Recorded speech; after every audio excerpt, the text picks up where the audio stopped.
Hello, friends. Dr. Lisa here, cancer and osteoporosis physical therapist. Welcome, Brickhouse Bones family. Today's special episode is all about the core.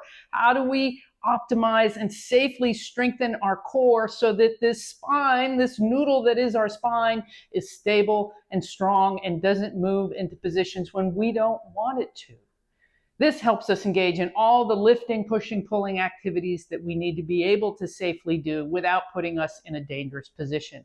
So appropriate for beginners or advanced because we can modify how much weight we use for these exercises. You will need a dumbbell of the weight that you choose. If you're a beginner, choose something really light and small. You can even pick a soup can and start with 1 pound, just so you know how your body feels before you progress the weight.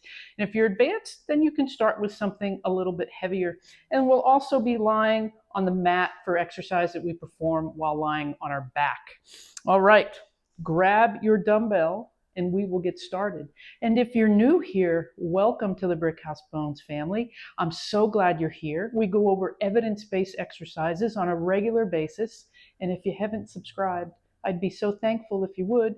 And leave me a comment about what you think down below. All right.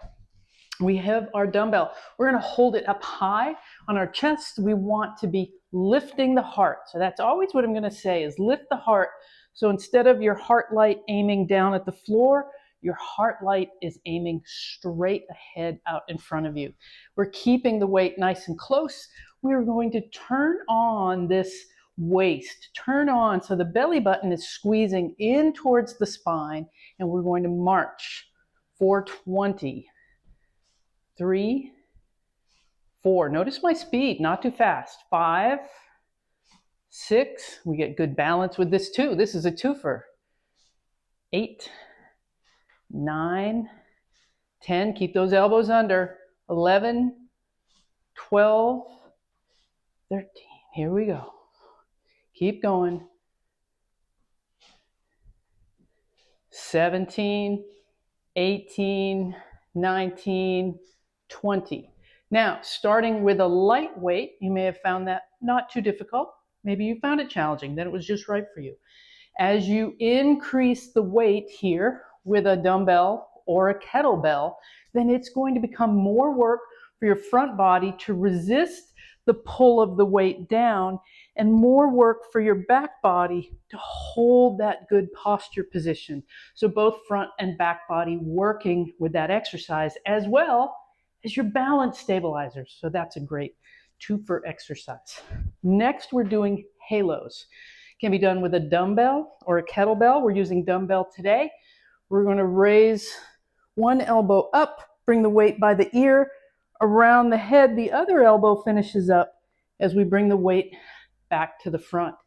While the arms are moving around the head or the halo, we're bracing through the middle body so that we're not wiggling all around. We're trying to hold that nice, stable, steady position through the trunk while the arms are moving.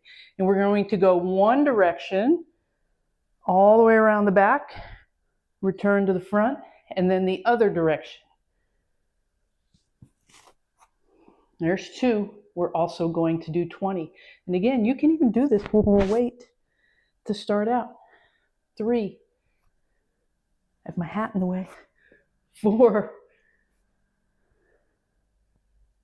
5, 6. Here we go. 7, 8, 9.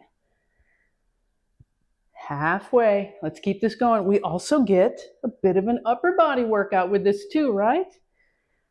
So it's wonderful. There's 12. When exercises can accomplish more than one thing for you, you feel like you can get more bang for your buck.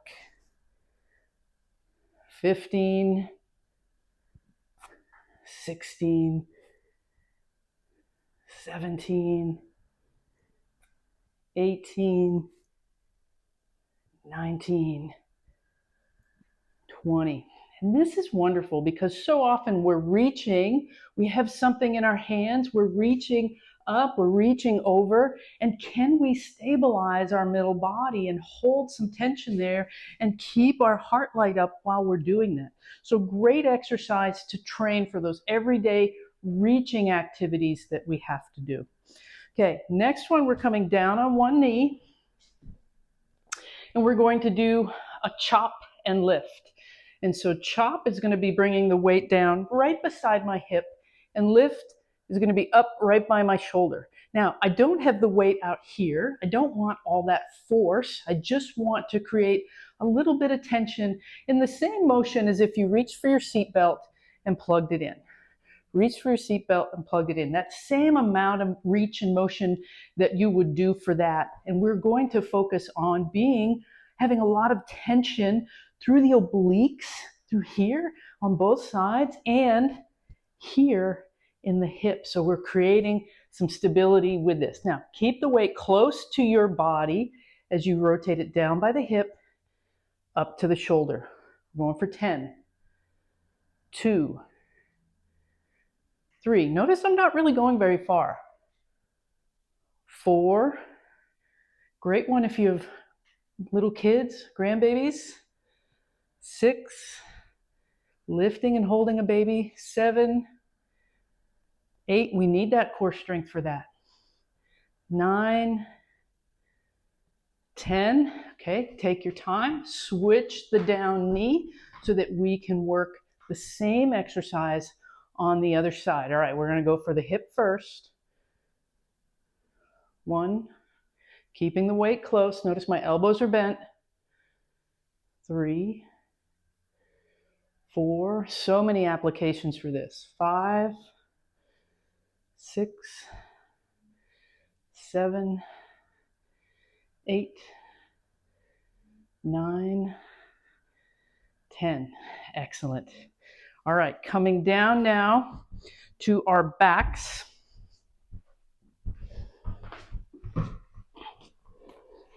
Onto our backside with our knees bent. Hands are going to press down into the mat. We're going to pick the feet up into this 90-degree bend at the hip, 90-degree bend at the knees.